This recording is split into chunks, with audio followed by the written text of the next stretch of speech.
Muy buenas tardes, tengan todos ustedes. Les damos la más cordial bienvenida a este primer webinario sobre la evidencia del daño causada por clorpirifos y el camino para eliminar su uso en América Latina y Estados Unidos. Este es un webinario organizado por IPEN, la Red Internacional de Eliminación de Contaminantes, una red internacional que busca incidir en políticas públicas nacionales y sobre todo en los convenios ambientales relacionados con sustancias tóxicas. En esta ocasión tenemos el gusto de tener un panel de expertos extraordinario. Le damos la bienvenida a todos nuestros panelistas.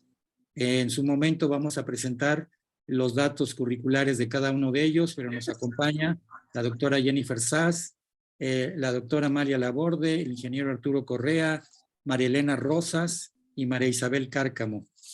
Les decimos que hay la posibilidad de, en la parte baja, tienen ustedes un icono de un mundo para que puedan ustedes escoger el canal de interpretación en la parte de inglés o español. La mayor parte de las interpretaciones van a ser en español, solo la de Jennifer Sass en inglés.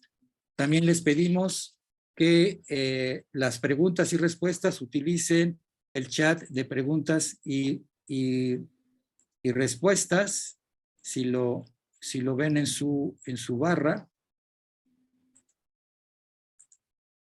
Preguntas y respuestas, ahí pueden poner la pregunta o respuesta. Y vamos a tener entonces presentaciones. Después de cada presentación, les comento el programa. Primero nos va a tener una presentación Jennifer Sass, después las preguntas, después Marilena Rosas, Rapal Chile, presentando a Arturo Correa, su presentación, preguntas a ambos, la presentación de Rapal Uruguay, después la doctora Laborde, las preguntas a ambos y el cierre. Quería comentarles, el objetivo de esta reunión se enmarca en un momento muy especial en el convenio de Estocolmo, dado que clorpirifos, este insecticida, está nominado para su prohibición mundial. En este momento están todavía el proceso. En este momento está el proceso de discusión del comité de expertos para discutir precisamente las características de su uso y pasar a la siguiente etapa de ver si cumple, digamos, todas las características de peligrosidad, toxicidad, bioacumulación y transporte a grandes distancias, para después pasar a las condiciones de su uso, si es posible eliminarlo en todos los usos o no. Entonces, en este momento es importante, este webinario quiere dar información de cuál es la experiencia de regulatoria, de prohibición y la lucha para lograrlo, y la evidencia que hay del daño que causa clorpirifos en Estados Unidos, en Chile y en Uruguay. Va a haber un segundo webinario más adelante. Entonces, en este contexto, queremos hacer la presentación de Jennifer Sass. Jennifer Sass es una científica senior del Consejo de Defensa de los Recursos Naturales y es docente a tiempo parcial de la Universidad de George Washington. La doctora Jennifer trabaja en ciencia y las políticas subyacentes a la regulación federal de sustancias químicas tóxicas, incluidas las sustancias químicas industriales y los plaguicidas.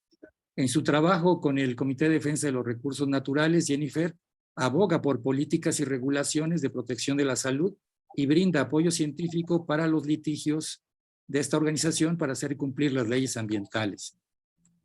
Ha publicado más de 50 artículos sobre temas que incluyen salud ambiental y cuestiones de política química federal de Estados Unidos.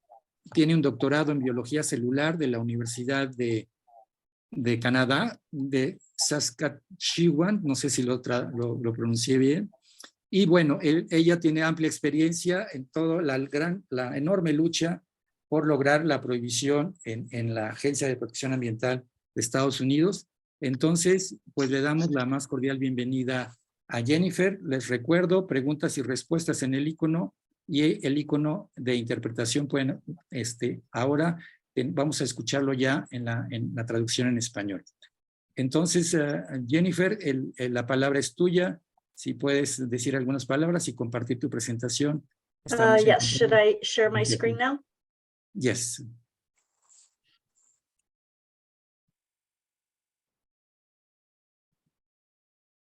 Okay. Did that work that you can see my screen? ¿Pueden ver mi pantalla? ¿Funciona? Okay, and now Muy bien. if I hit Ahora start the show, it should work. ya Did creo that que... work? Can you see the slide? ¿Pueden ver la transparencia? It's now. Perfect. Ya vemos la pantalla completa. Gracias. Está Thank you. perfecto. Gracias. I'm gonna try a Voy a tratar de resumir en el poco tiempo que tengo una batalla de 20 años que no fue fácil. La ley, la ciencia, el tiempo se unificaron como elementos para obtener la prohibición de clorpirifos, primero en California y otros estados, y después a nivel federal en Estados Unidos. Estoy contestando 3 preguntas que Fernando me envió. Primero, la evidencia de el daño a la salud y ambiental de clorpífos, sobre todo para las alteraciones neurológicas en los niños. Tuvimos epidemiología primero de niños y niñas que nacían en casas urbanas, como en la ciudad de Nueva York, en Harlem, donde habían altos niveles de exposición en vivienda pública, era gente pobre, y había muchas cucarachas, insectos y plagas, así que usaban muchos plaguicidas dentro de sus hogares. Las mujeres embarazadas estaban expuestas, los bebés nacían y no sabían y identificaban la exposición de una muestra que se tomaban cuando nacía el bebé. Así que supieron, y también había exposición prenatal, por lo menos una. En base a eso sabemos que la exposición prenatal, la exposición durante el parto, se asocian con déficits neurológicos o resultados pobres posteriormente. Sabemos que el IQ en el aprendizaje también hay problemas de conducta y desarrollo social alterado también.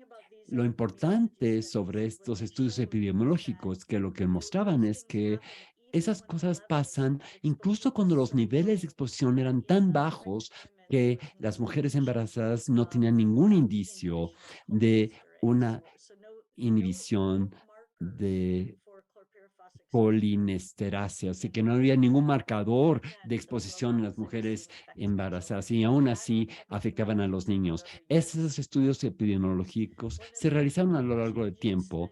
Uno de los estudios que cambió en las reglas del juego fue esta revisión de 2013 de autores en Chile, que revisaron 27 estudios diferentes y solamente uno de ellos no mostró un efecto. Así que mostraron una avasalladora acuerdo en diferentes tipos de estudios, incluso de trabajadores agrícolas y sus hijos, al igual que viviendas en las ciudades, viviendas urbanas, que tenían efectos muy semejantes en los niños que nacían cuando estaban expuestos prenatalmente a esa sustancia. Ese fue el indicio más fuerte de que iba a haber daños futuros. Sin embargo, algunos de los efectos eran reflejos alterados, retraso motriz, igual que problemas con el IQ, también una reducción en la memoria que te ayuda a funcionar en la vida y en la escuela. Eran niños que se hizo un seguimiento desde que nacieron a lo largo del tiempo y los investigadores cada vez que hacían el seguimiento veían que estos eran efectos prolongados, quizás a lo largo de toda su vida. Algunos de los efectos reflejan déficit de atención, movilidad. Estudios en los laboratorios con ratas, donde había exposición controladas, que sabíamos exactamente a qué sustancias, en qué cantidades habían sido expuestas y hizo el seguimiento de estos bebés de las ratas, tenían resultados muy semejantes, problemas neurológicos muy parecidos con los estudios epidemiológicos. Había una buena concordancia entre el laboratorio y los estudios epidemiológicos. Estos estudios se hicieron a lo largo de varias décadas. La epidemiología es una forma terrible de entender los daños de una sustancia química, porque estamos hablando sobre impactos sobre gente de verdad, gente de la población. La prohibición en California en 2019, que entró en vigor en 2021, se basó en los estudios en laboratorios no epidemiológicos y se basaron en dos estudios de autores españoles y uno en Brasil que mostraron en laboratorios los mismos efectos que veíamos en los estudios epidemiológicos con base en la exposición prenatal. Y de forma muy importante, en estos estudios mostraban que los efectos eran en los bebés de las ratas, eran muy bajos para afectar a la rata embarazada. Así que los chicos tenían efectos tan bajos que no se detectaba la exposición en los adultos, debido a que California obligó a retirar este producto. Estuvieron de acuerdo de no registrar este producto. Fue muy importante en Estados Unidos porque un cuarto del uso de PFOS fue en California. Gran parte de ese uso era en áreas cerca de hogares, escuelas, donde había mujeres embarazadas y niños que podían estar expuestos, lo que era crítico para lograr esto. No solamente los estudios científicos y la epidemiología que mostraba la importancia de esto, sino también la incidencia. Hubo una coalición de trabajadores agrícolas, sindicatos de maestros, personal de escuelas, sindicatos de enfermeras y otros que no solamente representaban a los trabajadores y las poblaciones expuestas, sino también la salud y los servicios de salud. Y fue de importancia clínico y también grupos ambientales como el mío. Hubo solidaridad a lo largo de todos estos grupos y esto tuvo una importancia crítica para obtener la prohibición en California y esto fue de importancia crítica para la prohibición en Estados Unidos. Otra cosa que hizo California es que desarrollaron estas alternativas al clorpirifos, un grupo de trabajo de alternativas al clorpirifos, y eso ayudó a los agricultores y otros usos de clorpirifos a entender cómo iban a hacer esta transición para alejarse del clorpirifos. Me río porque en muchos casos no necesitas nada para nada. Y eso fue una de las cosas que la gente trató de introducir en este informe. No solamente es una alternativa, sino que se pueden usar prácticas agrícolas no químicas que son mucho más seguras. Y tuvimos tiempo para hacer esto. Eso fue un proceso de varios años. Hubo miembros del público, científicos. Fue un momento muy productivo. A nivel federal, lo que sucedió fue que en agosto del 2021, la EPA revocó las tolerancias alimentarias. Quiere decir que la EPA dice que no puede haber residuos de sustancias químicas en los alimentos.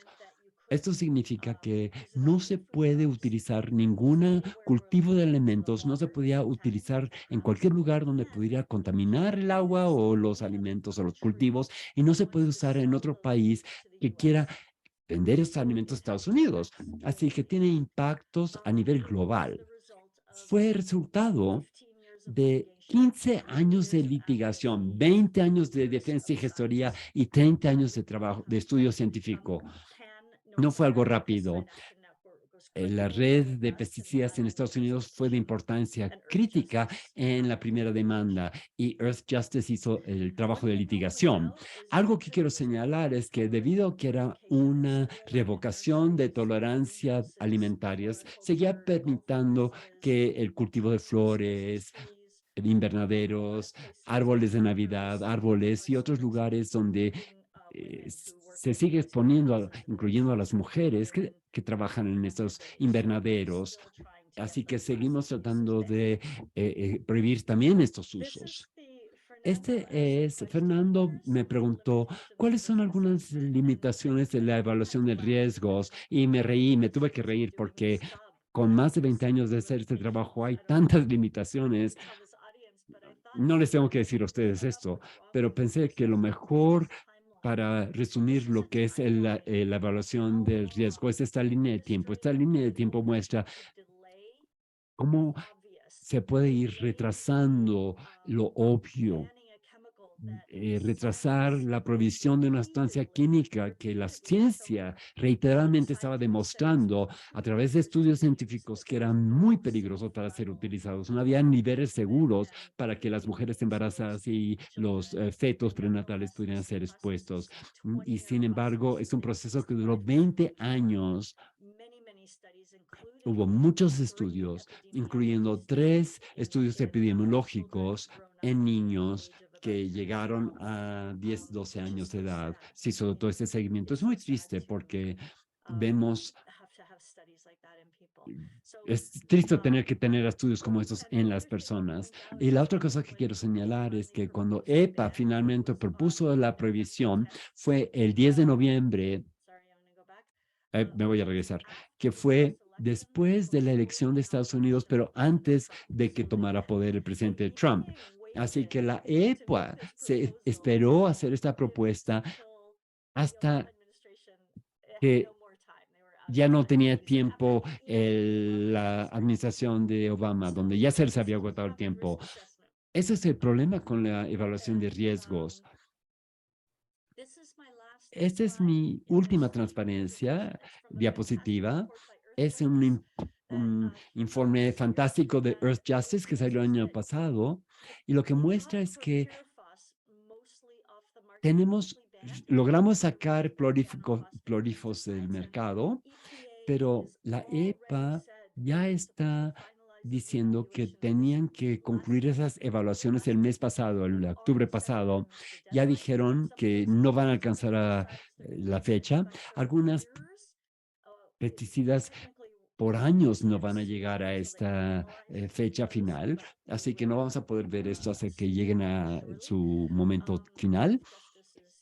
Earth Justice está levantando demandas, representando a PANA, y este es una tabla que muestra todos los daños diferentes de los diferentes plaguicidas que EPA ya ha encontrado. Ya ha encontrado todos estos diferentes efectos, no solamente neurológicos, reproductivos, toxicidades en cáncer y también alteración del sistema endocrino. Y estos se siguen utilizando en cultivos comunes y corrientes que los niños consumen, y la EPA ya ha decidido que son usos muy poco seguros y sin embargo no han hecho nada al respecto todavía. Así que una de las cosas que estamos tratando de hacer con Earth Justice es pedirle a la EPA que por lo menos cancelen los usos que ya definieron que no son seguros. Así que todo esto es el problema con la evaluación de riesgos y el sistema político, y con mucho gusto puedo contestar preguntas y me emociona mucho ver lo que van a presentar ustedes. Muchas gracias, Jennifer. You can stop sharing the screen. Bueno, excelente presentación, Jennifer. En forma muy breve has tocado puntos fundamentales. Hay que recordar que precisamente en muchos de nuestros países de América Latina siempre Estados Unidos se presenta como el modelo. Hay que hacer lo mismo que Estados Unidos.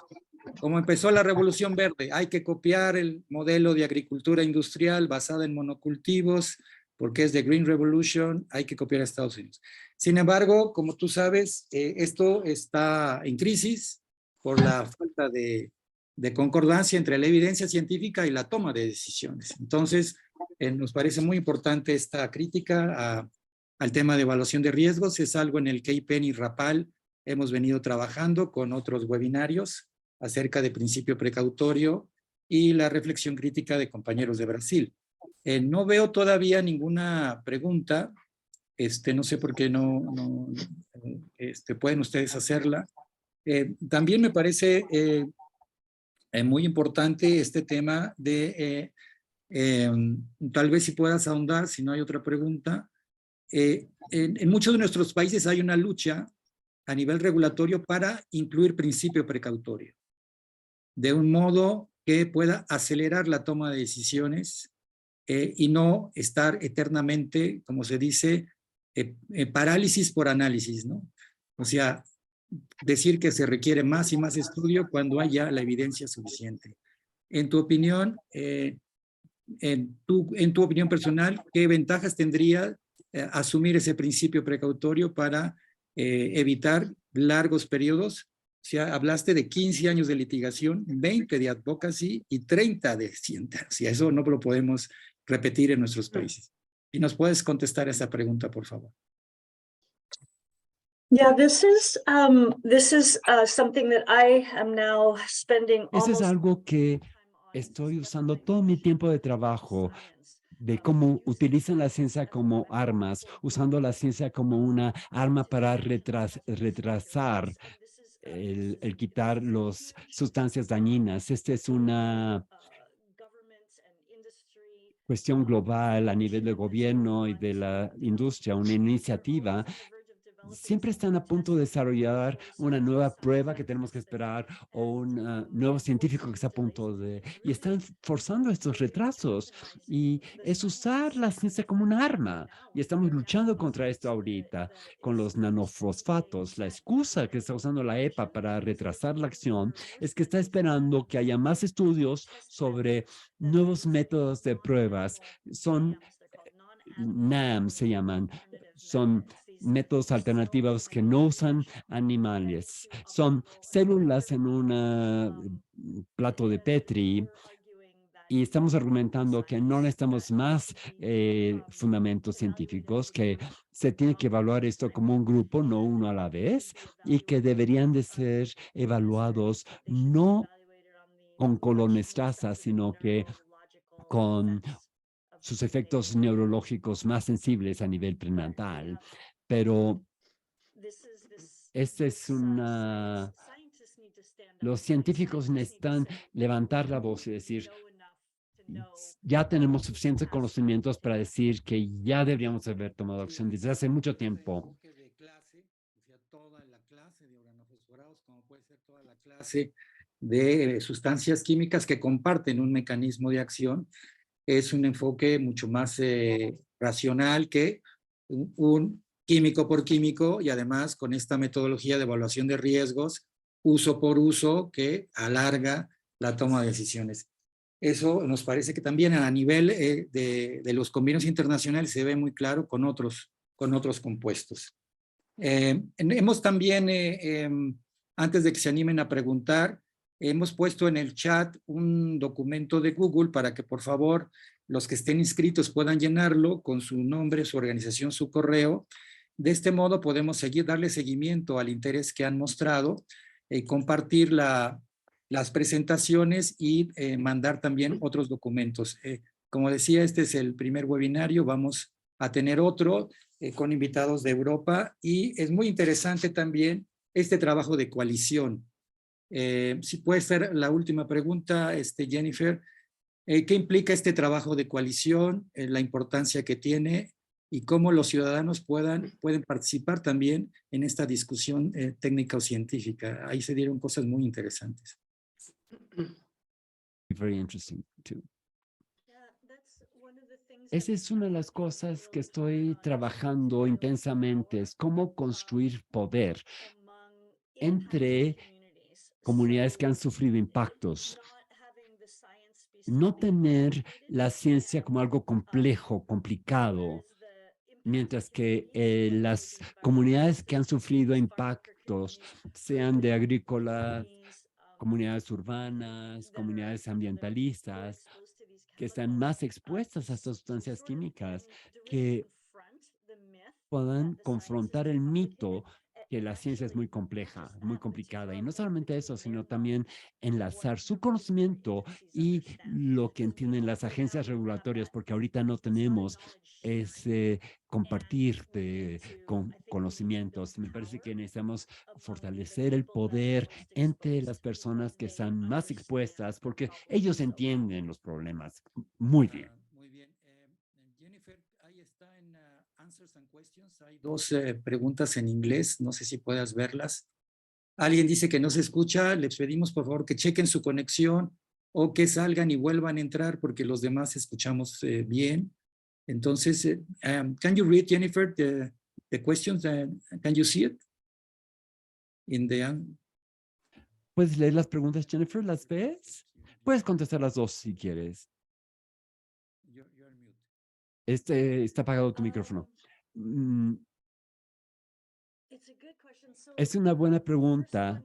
La primera pregunta es si todos los estudios en Estados Unidos no están tomando en cuenta la diversidad única de las poblaciones fuera de Estados Unidos. Y yo digo que es cierto. Necesitamos, sobre todo cuando se refiere a las comunidades con más impacto, y lo vimos con IARC, que es la agencia sobre la investigación sobre cáncer como parte de la OMS, cuando hicieron la evaluación de un producto de Monsanto, fue el punto de viraje para los estudios sobre glifosato en otros países en América Latina y Asia, en donde hay altas exposiciones de poblaciones no agrícolas, donde vieron daños a nivel del ADN y en la gente que vivía cerca de los campos agrícolas tenían riesgo de cáncer y daños en ADN. Ese fue un punto de viraje para la decisión de la OMS. Tener esos estudios es muy importante. Y alguien dijo, ¿qué sería un biomarcador mejor? Yo diferiría, no sé. Yo diría que los científicos que hacen este trabajo deberían de contestar eso, pero para el impacto neurológico no hay un buen biomarcador de la exposición. Es como el plomo, el mercurio y todos estos metales pesados con los que trabajamos.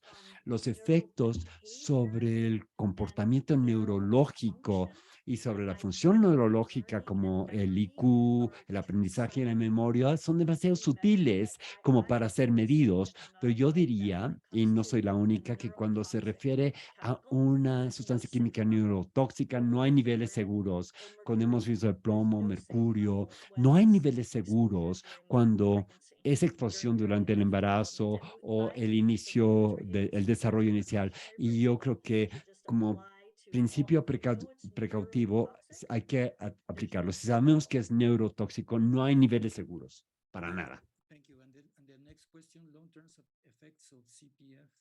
Y la siguiente pregunta es sobre los efectos a largo plazo de CPF de Gabriela Rodríguez. ¿La contestaste? ¿La siguiente pregunta? Jennifer, ¿puedes leer la segunda pregunta?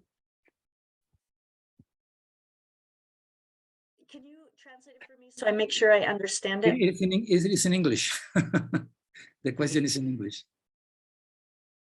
Long-term effects of No, I thought I CPF. answered both, but there's another one. In Ella dice Spanish. que contesta las dos, pero hay otra que está en español. Okay. Oh, the technical one, I said I don't know the biomarker. I'm not going to is that what you mean? Perdón, dije que no conozco los biomarcadores, pero yo diría que no necesitamos biomarcadores. Como principio precautorio tenemos que suponer que es neurotóxico y en ese caso no hay ningún nivel seguro. Los problemas del drive que pusimos ya están resueltos, lo pueden volver a editar. Y con esto pasamos, le damos las gracias a Jennifer por su excelente participación y esperemos que en otra ocasión, con más tiempo, podamos profundizar en esta experiencia. Y pasamos ahora a escuchar a María Elena Rosas de Rapal, Chile. Tenemos dos grandes, muy buenas noticias. Por primera vez en América Latina, o no sé por primera vez, pero es algo que no es usual. En Chile y en Argentina el clorpirifos está prohibido antes que las decisiones de un convenio ambiental internacional. Esto es un indicador muy importante. Para mí es un indicador del cambio de gobiernos, de nueva renovación de voluntad política Y en este caso vamos a escuchar la experiencia de Chile. Esperemos que en el segundo webinario invitemos a alguien de Argentina, pero en este caso nos acompaña María Elena Rosas de Rapal, Chile, que es una organización que ha dedicado varios años a este tema. Y bienvenida, María Elena Rosas. Puedes compartir tu pantalla e iniciar tu presentación. Muchas gracias. Buenas tardes a todas y a todos.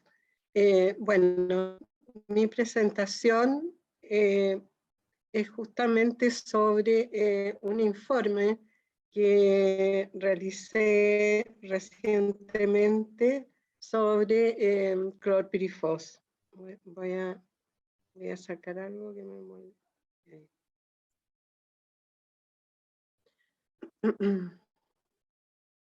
Perfecto. Se ve muy bien.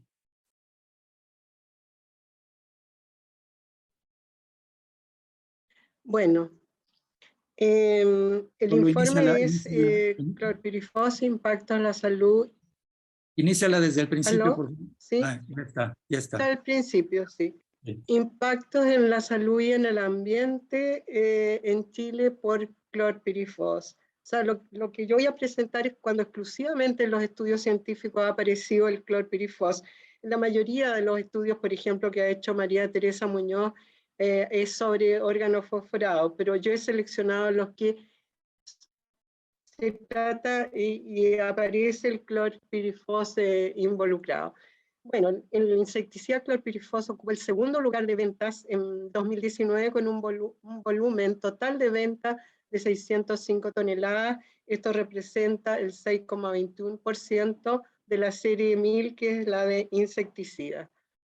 Y los fabricantes en Chile son los países China, Chile, Argentina, Inglaterra, Reino Unido, Israel, Colombia e India. Y los principales fabricantes son Point, Anasac, Pilar Kim, Macteshim, Agam y Solchem.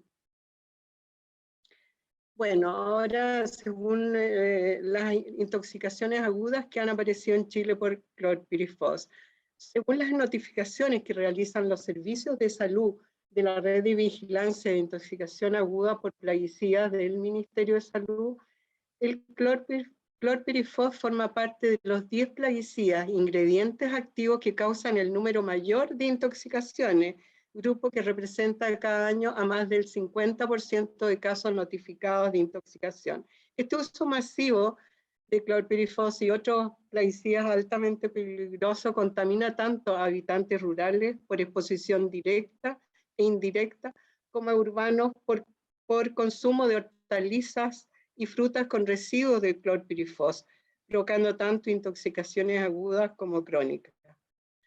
Del sector rural, los más afectados no son solo los trabajadores del campo y asalariadas agrícolas, sino también infantes y escolares, incluidos todos los habitantes de las comunidades rurales de regiones, de diferentes regiones, especialmente donde hay agricultura convencional extensiva, y como es el caso de Arica, Coquimbo, región metropolitana, Valparaíso, región del Libertador Bernardo O'Higgins y región del Maule. Respecto a la intoxicación crónica, los estudios realizados en escolares en la región del Maule revelan déficit cognitivo y coeficiente intelectual bajo en niños y niñas expuestos al clorpirifos y otros órganos fosforados, en estudios hechos por María Teresa Muñoz Quesada y otros en el año 2012. Ya estaba, digamos, la preocupación por la exposición al clorpirifos en niños. Asimismo, en la región del Maule, trabajadores agrícolas expuestos a plaguicidas mostraron un menor desempeño en comprensión verbal, sensibilidad discriminativa y velocidad de procesamiento, y el principal problema de salud resultó ser la intoxicación aguda por exposición a órganos fosforados, en particular al clorpirifos.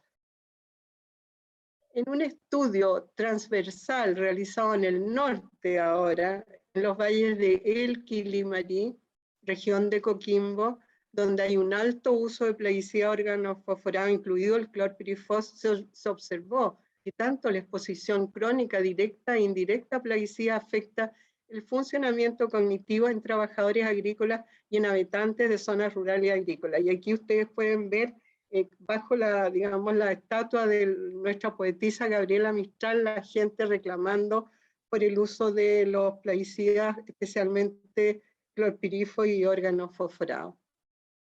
Otro estudio realizado en la región del Maule indica que el riesgo de desarrollar polineuropatía periférica fue 3,6 veces mayor en los trabajadores expuestos a órganos fosforados que en los trabajadores no expuestos. Esto lo hizo Ángela Grillo en el 2018.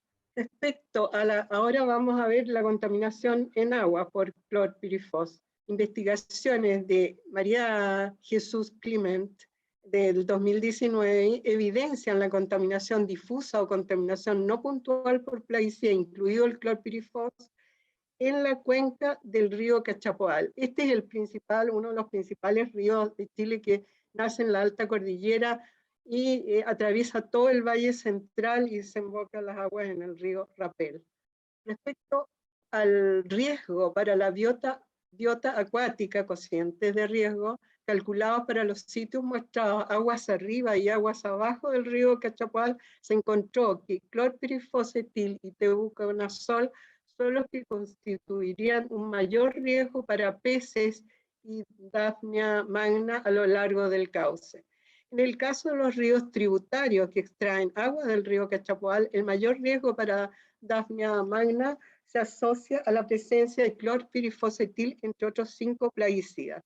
En los canales, mientras en los canales de riesgo, el estudio observó que tanto para peces como Daphnia magna, el riesgo se asocia a la presencia de clorpirifos, entre otros 4 plaguicidas. Además, en un estudio en suelo, el metabolito oxón mostró tener movilidad a través del suelo, aumentando la probabilidad y preocupación sobre un eventual foco de contaminación de agua subterránea. Este es un estudio de Nicole Campos del año 2016. Bueno, y hay también contaminación de suelos y miel por clorpirifos. En relación a la contaminación de suelos, un estudio realizado en el sur de Chile, en Temuco y Valdivia, pudo constatar la contaminación de abejas y la miel por clorpirifos debido a que existe una transferencia de este contaminante orgánico entre suelo, abeja, colmena y miel. Este estudio lo hizo Patricio Lago en el 2021. Después está la contaminación de los alimentos por clorpirifos. Está entre los 6 plaguicidas que aparecen con mayor frecuencia, excediendo los límites máximos de residuos o uso no autorizado en el cultivo, según la red de información de alertas alimentarias realizada desde el 2018 hasta el 2020, que es el último año que se publicó esta información. La detección de residuos de clorpirifos en hortalizas de hoja ha sido recurrente desde hace décadas, de acuerdo a los análisis de residuos de plaguicida en alimentos de consumo interno realizados desde el 2007. Uno de ellos lo hizo Arturo Correa, presente como panelista hoy día, en el 2007. Y también un estudio reciente publicado en 2021 por Sebastián Elgueta, donde también participó Arturo Correa, en hortalizas frescas. En el estudio realizado por Sebastián Elgueta, se pudo constatar que en todos los escenarios evaluados revelaron el cociente de riesgo para metamidofos y clorpirifos. Por tanto, la evidencia obtenida reveló que el metamidofos, el metomilo y clorpirifos deben restringirse para su uso en la agricultura chilena. En la actualidad, a pesar de que hay disponibles para su uso cerca de 90.000 toneladas, toneladas anuales de plaguicida en el país, no existe una norma oficial de calidad de agua relacionada con residuos de plaguicida, tampoco hay normas de suelo y aire. Conclusión, de acuerdo con lo investigado en este informe, de los 388 principios activos registrados en Chile, el insecticida clorpirifos ocupa los primeros lugares entre los 10 plaguicidas más dañinos para la salud y el ambiente y está presente como principal contaminante en todas las matrices investigadas, vegetal, agua, suelo y aire. Por tanto, como conclusión, urge el establecimiento de normas primarias y secundarias de agua, normas de suelo y aire que incluyan a los plaguicidas, y también apoyamos la provisión de la importación, comercialización y uso del insecticida clorpirifos al más breve plazo para sustituirlo, no por otros plaguicidas altamente tóxicos, sino por insumos biológicos y estrategias, tecnología y prácticas agroecológicas. Bueno, muchas gracias. Ahora le voy a presentar a nuestro panelista, Marilena, Arturo Correa Briones, puedes dejar de de compartir pantalla, compartirse. por favor. Sí. Bueno, las preguntas las haremos al final de la exposición de Arturo Correa, y ahora va Marilena a presentar a Arturo Correa. Arturo Correa Briones, ingeniero agrónomo de la Universidad de Chile, magíster con posgrado en gerencia pública, postítulos en plaguicida, evaluación de riesgo dietario y ambiental y negociaciones internacionales. Posee múltiples cursos, capacitaciones y entrenamientos en diferentes países. Su área de acción laboral, académica y de investigación se centra en fitosanidad, evaluación de riesgo y gestión de plaguicidas y fertilizantes e inocuidad alimentaria. Se ha desempeñado en entidades privadas, públicas, de investigación y universitarias. Actualmente es consultor de organismos de Naciones Unidas, ONUDI, FAO y ONU Ambiente. Es profesor universitario e investigador y asesor y consultor de gobiernos y entidades privadas en diferentes países. Bueno, le damos la bienvenida a Arturo Correa. Muchas gracias, María Elena. Muchas gracias a todos los organizadores de este evento.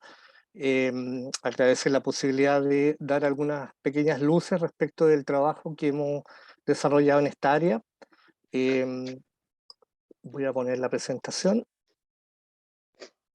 No sé si se ve. Sí, se ve. Fantástico. Ahí está. Bueno, la presentación, la verdad que quizás se escapa un poquito a los términos específicos de las presentaciones que he visto hasta el momento. Esta es una presentación un poco más genérica. Y el tema es desarrollo sostenible de los desafíos de la gestión de plaguicida, estudio de caso del clorpirifo. Voy a tocar 5 temas. Uno, el estado de la producción y el uso de sustancias químicas a nivel mundial. Un segundo, América Latina y sus modelos agroproductivos.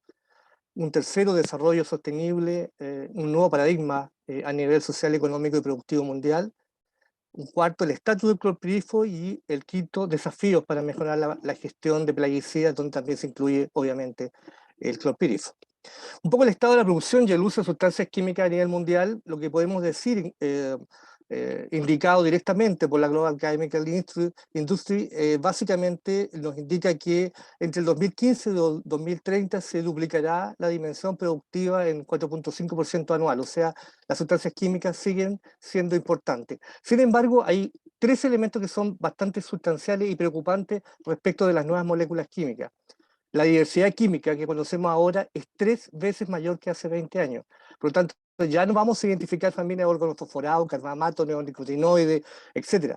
Son unidades, moléculas con particularidades muy específicas que la verdad que vamos a tener que estudiar en forma específica.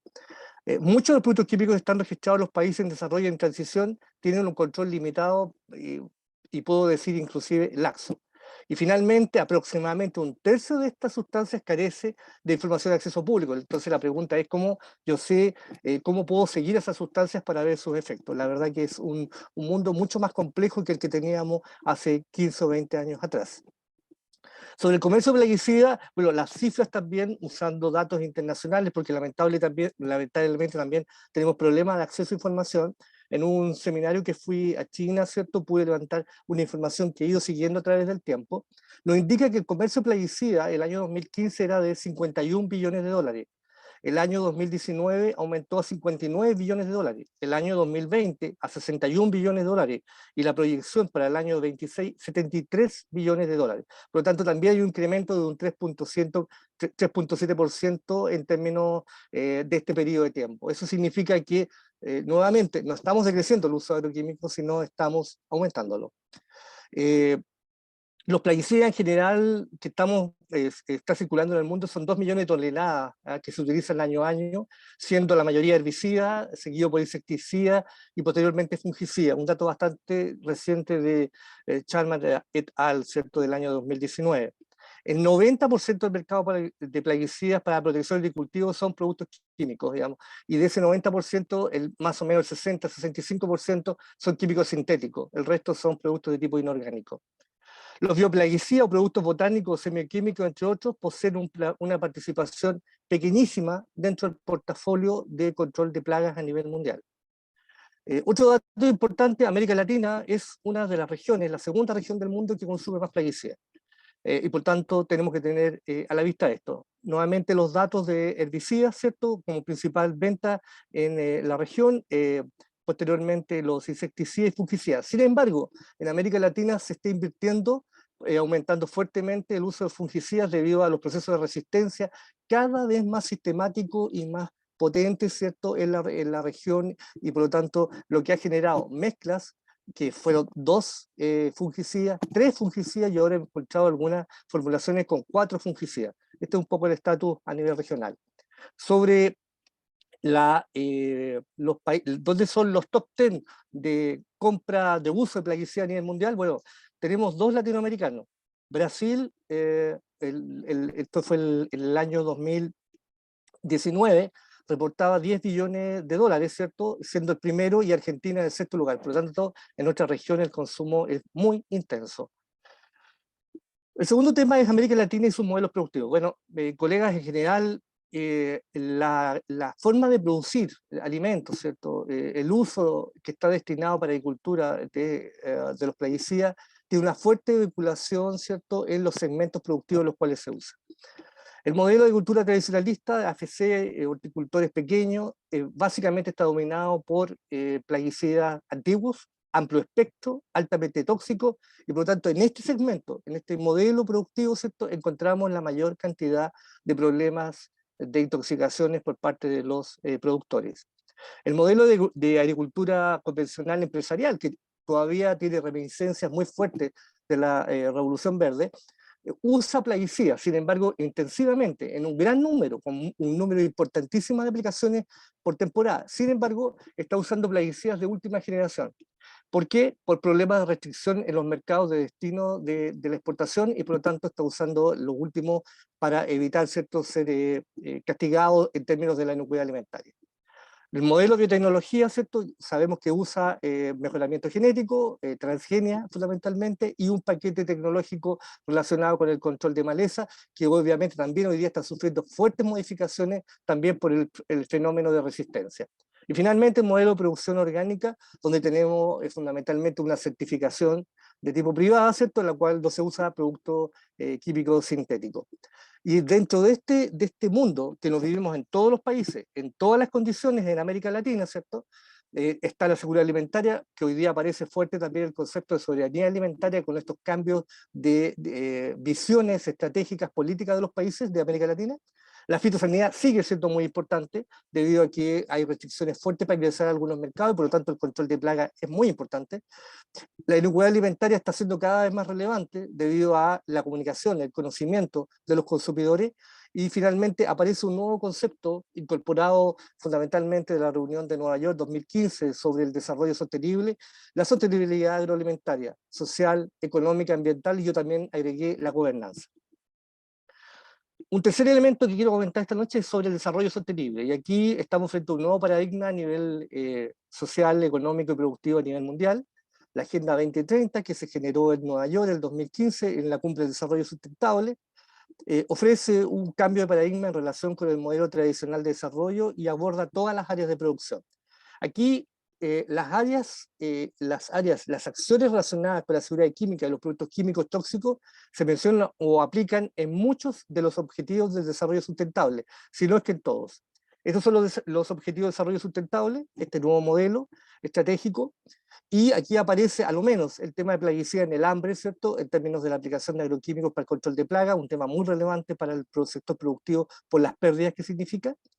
El trabajo decente, que lo mencionó María Elena, respecto de los valores, ¿cierto?, de exposición que están sometidos los agricultores, y la producción y consumo responsable, o sea, la utilización y el manejo, la gestión ambientalmente racional de los productos químicos. Y aquí este Objetivo de Desarrollo Sustentable tenía un artículo específico, el 12.4, que nos indicaba que de aquí, desde el año 2015 al 2020, lograr la gestión ecológicamente racional de los productos químicos y todos los desechos a lo largo del ciclo de vida, de conformidad con los marcos internacionales convenidos, y reducir significativamente su liberación a la atmósfera, el agua, el suelo, y a fin de minimizar sus efectos adversos en la salud humana y el ambiente.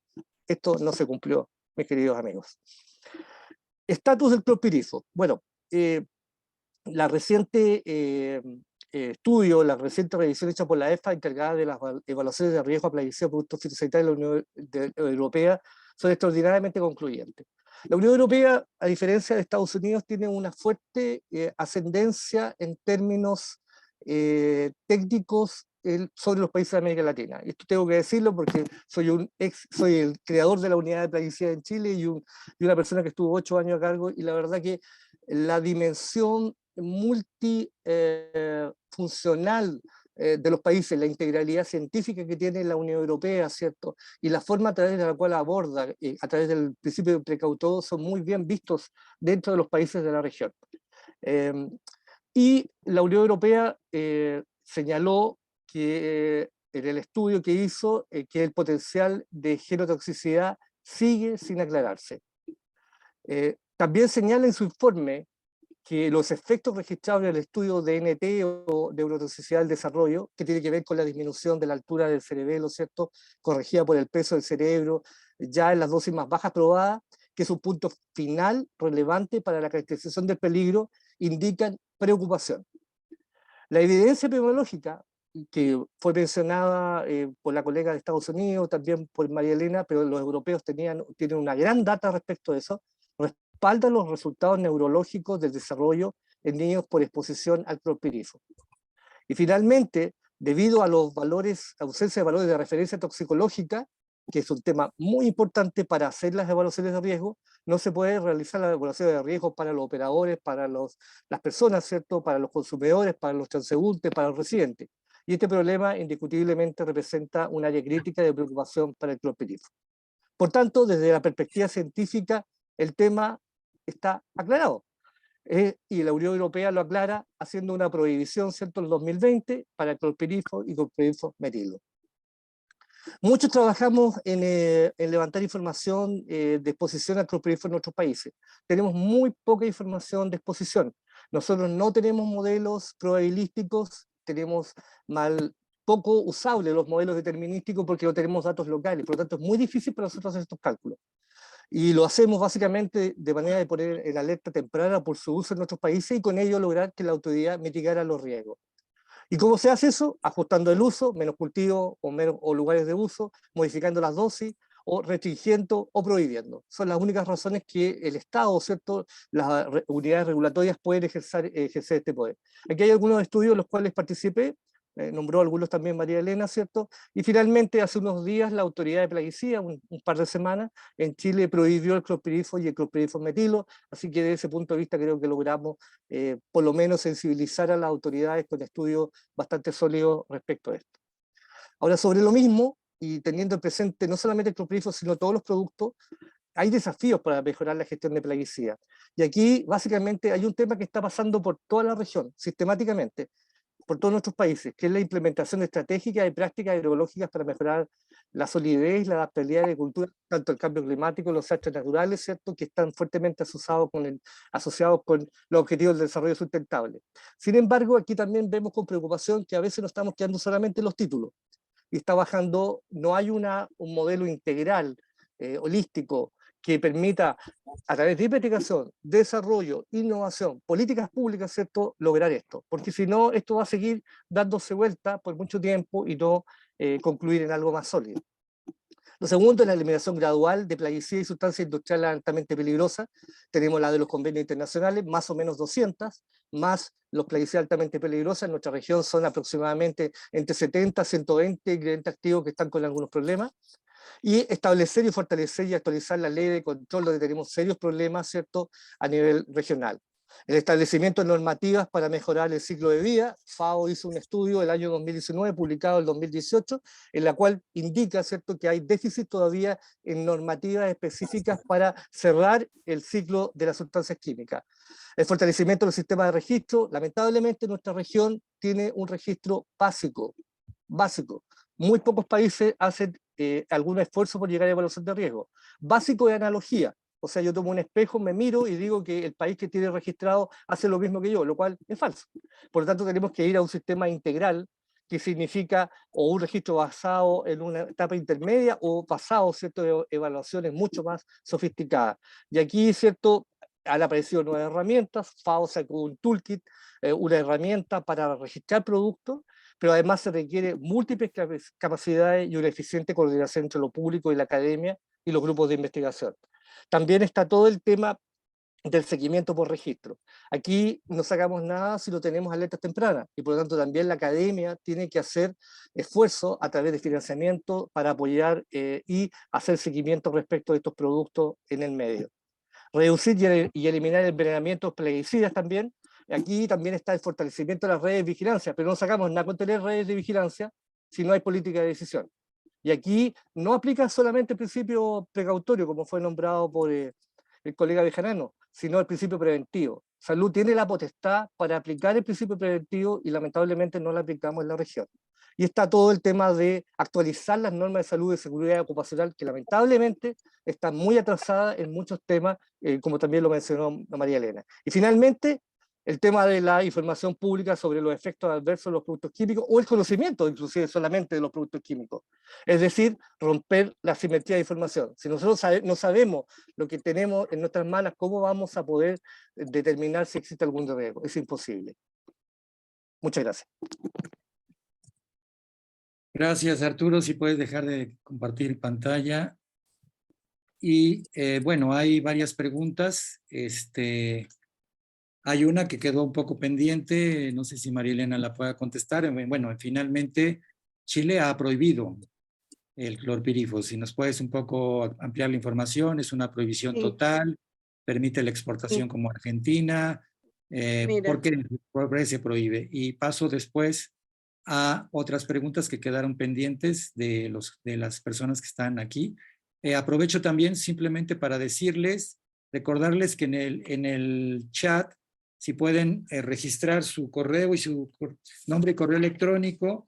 Hay 49 asistentes y menos de la mitad se han registrado para poder dar seguimiento con otros materiales y información complementaria. Entonces, María Elena, si puedes, por favor. Sí, la pregunta era, ¿cuándo se prohibió el clorpirifos? Fue el 13 de octubre de este año, o sea,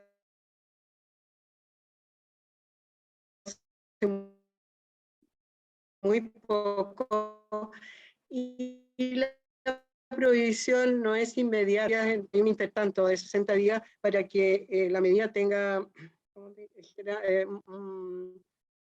se pueda aplicar. Entonces se aplica desde el 13 de octubre hasta el 13 de diciembre del 2024, es decir, va a tener 2 años para que digamos, los productores salgan de su stock, haya un uso muy, diría yo, grande del clorpirifos, porque todos van a tratar de salir bajo promociones, bajo, qué sé yo, ofertas del clorpirifos. Entonces el llamado en realidad es para que los usuarios sepan de que se prohibió y no compren clorpirifos, y cuando la gente, los trabajadores también se nieguen a estar expuestos a esta sustancia peligrosa. Yo creo que es importante la difusión de la prohibición, pero también que se sepa que esta prohibición es recién para el 13 de diciembre del 2024. Por tanto,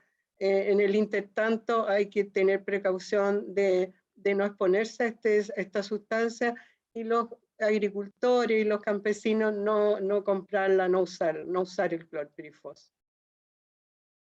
Quería agregar en las luchas que hemos dado Nosotros desde el año 1998 que pedimos la prohibición, por ejemplo, del paraquat, porque el paraquat también fue prohibido junto con el clorpirifos y metomilo, y Arturo se debe acordar, en esa época nosotros solicitamos en 1998 la prohibición del paraquat, y fue una lucha bien imposible casi, porque hubo una gran, digamos, lobby de Syngenta y de la gente de los abogados, del staff de abogados que también hizo el lobby por Syngenta en Chile.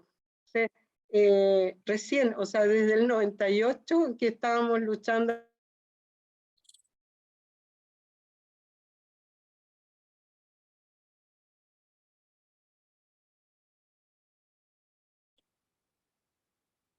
Hay problemas con el audio.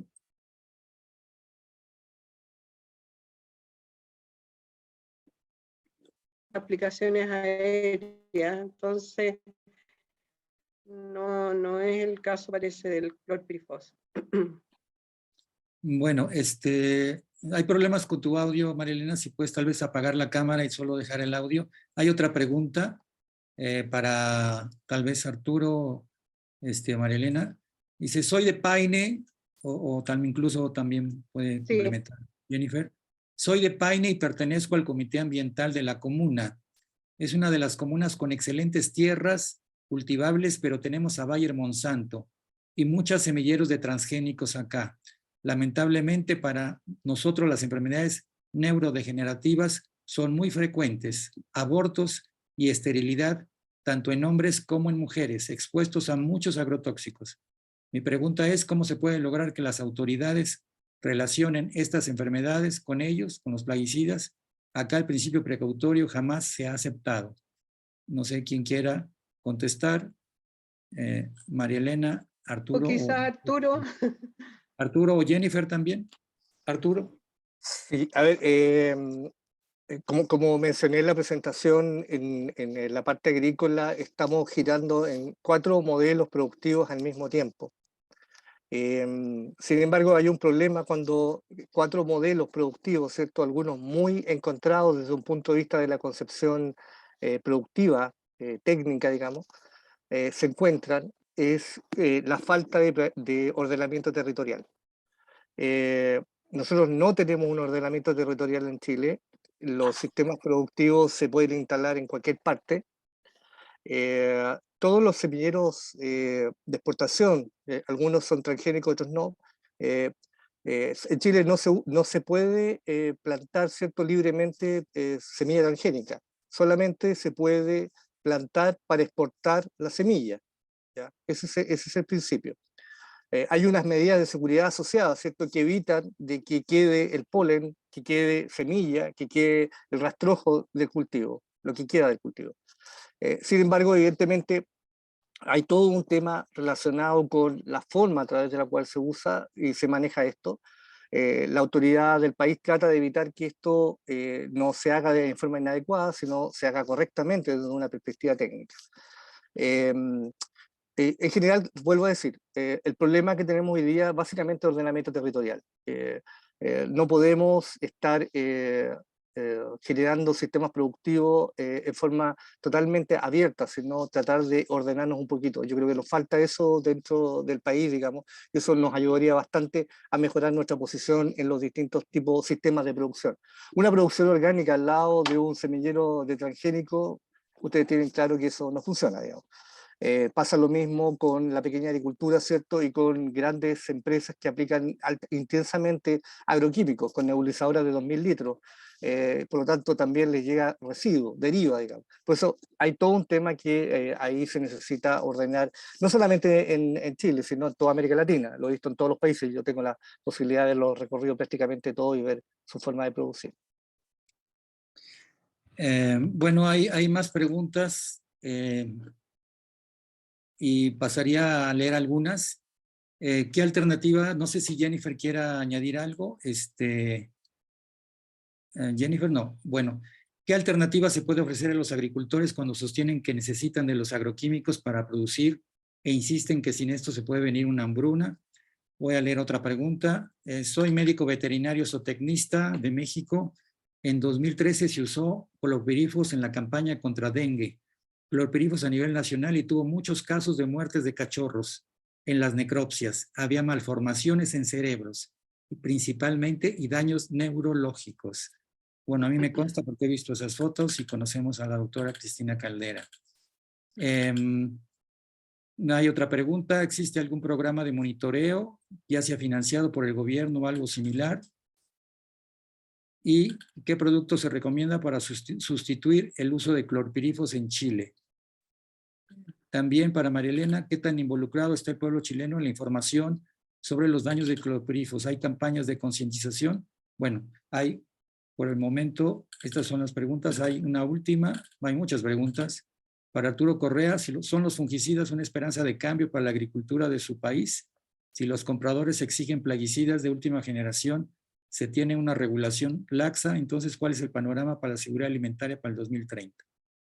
Bueno, a ver, o sea, hay muchas preguntas. ¿Quién quiere Sí. contestar alguna de ellas? A ver, mira, hay una cosa que no la preguntaron, pero me gustaría decirla en este foro, es que en una revisión de estudios epidemiológicos en 7 países de América Latina, respecto a clorpirifos, no solamente vi que habían problemas neurológicos, también habían otros problemas, habían otros sistemas también afectados, como el sistema circulatorio. Me llamó bastante la atención de que en varios países, en Ecuador, qué sé yo, en los países que me tocó revisar, que fueron 55 estudios epidemiológicos, el clorpirifos no solamente aparece con daños al sistema nervioso, sino a otros sistemas también. Entonces, eso quería mencionar acá. Y respecto a las alternativas al clorpirifos, bueno, están todas las alternativas desde el manejo integrado de plagas hasta digamos, el manejo orgánico y el agroecológico. O sea, hay en Chile y hay experiencia, no solamente en Chile, sino también recientemente estaba leyendo en Argentina que en cultivos, no digamos, en pequeños tamaños, sino en más de 1000 hectáreas, que han tenido éxito en la producción de hortalizas sin productos químicos. Entonces, bueno, hay que ir viendo cuáles son los modelos más exitosos que hay en diferentes partes del mundo, de América Latina, pero especialmente ver lo que está pasando al lado en Argentina, ¿no? Bueno. Eso quería agregar. Arturo, ¿alguna reacción? Tenemos solo un minuto para pasar al siguiente. Sí, sí, en general en Chile existen programas de seguimiento, lamentablemente no son seguimiento, monitoreo, ¿cierto? Básicamente en términos de los residuos, la presencia de residuos de plaguicida en alimentos. Es una muestra bastante pequeña, pero es significativa. La hace la autoridad oficial, el Servicio Agrícola y Ganadero. Sin embargo, no es permanente en el tiempo y la verdad que se demora bastante en dar respuesta. En América Latina casi todos los países tienen lo mismo, pero esto tiene un sentido más para la exportación de productos que para la protección interna. O sea, es un monitoreo para determinar si algún residuo de plaguicida puede generarle algún problema en el comercio exterior, no en la salud humana. Y por eso los que trabajamos a través de bases científicas, ¿cierto?, para evaluar los riesgos, ¿cierto? Si usamos esos datos, aprovechamos esos datos para darle una dimensión, evidentemente, de riesgo dietario en este caso. En la parte ambiental, muy poco. Hay algunos monitoreos que hace la autoridad por el tema de agua subterránea, básicamente para consumo, pero es muy poco y la verdad que la matriz, ¿cierto? El monitoreo, la cantidad de analitos presentes es muy escasa y por lo tanto también no tenemos la información completa. Por lo tanto, como respuesta a eso, el Estado no está haciendo la inversión correcta. Los sistemas de monitoreo y seguimiento ambiental, epidemiológico son fundamentales para poder tomar decisiones. Si no tenemos eso, estamos a ciegas, y ese es un tema que estamos permanentemente señalando. Como alternativa al clorpirifos, hoy día aparecen un grupo de plaguicidas, la piretrina, digamos, y un plaguicida particular, digamos, que es la acetamiprid, digamos, que es un neonicotinoide, que es lo más cercano para ayudar a controlar la plaga específica para la cual se usaba hoy día en Chile el clorpirifos. Las plagas, como lo mostró bien Jennifer, las plagas del clorpirifos para el control de plagas, es muy amplio el espectro, muy amplio. Pero había ya sustituciones, pero había un par de plagas para la exportación que no había sustitución. Hoy día ya las hay con estos dos grupos de productos y por lo tanto se puede controlar. Y finalmente, en términos de alternativas, alguien preguntó por las alternativas. Lamentablemente seguimos amarrados a los químicos sintéticos, lamentablemente. No hemos podido salir de eso. Y esto tiene un problema de fondo, que es las reglas de la Convención Internacional de Protección Fitosanitaria. Ahí tenemos un trabajo que hacer, porque el concepto de plaga cuarentenaria obliga a los agricultores de América Latina a que no haya ningún bicho vivo que vaya a los países de destino. Y eso obliga a programas permanentes y sistemáticos y frecuencia completa, digamos, durante todo el periodo, y por lo tanto la intensidad del uso de plaguicida también se debe a eso. Y ahí hay un tema de revisar ese concepto. Y como alternativa, lamentablemente, nosotros podíamos en América Latina, en general, cambiar nuestro portafolio de plaguicida, virando fuertemente hacia lo que hace Europa, particularmente España, particularmente Almería, ¿cierto? Donde tenemos todo el sector hortícola por controles biológicos y manejo integrado. Pero no lo estamos haciendo y seguimos con la práctica fácil. Eso, perdona. Gracias, Arturo. Bueno, ya pasamos el tiempo y damos la palabra a Mari Cárcamo. Solamente a anotar, definitivamente los neonicotinoides no son una alternativa, hay muchos problemas. Lo que apostamos en Rapal y PEN es una transición agroecológica al sistema alimentario. Eso lo podemos discutir tal vez más adelante. Pero demos la palabra a la siguiente ponente, Mari Cárcamo, de Rapal, Uruguay. Nos va a hacer una breve introducción del tema Uruguay y nos va a introducir a la doctora Laborde. Mari Cárcamo, tienes la palabra. Estás en silencio.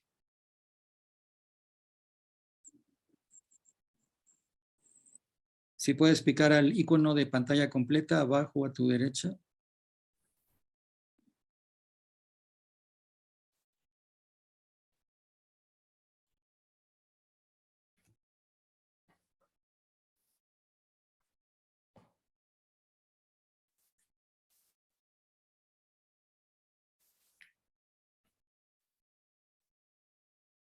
Y quitar estás en acallada, si puedes.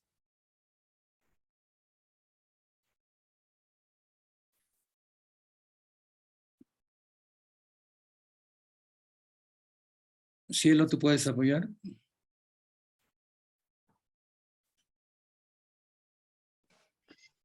Ahora está. Ahora está. Si puedes, Había que hacer, sí. Compartir pantalla. Compartir pantalla, estoy compartiendo. Ahora la pongo en el medio. Bien. Y tengo que correr para la primera. Al inicio. Sí. Adelante. Sí. Bueno.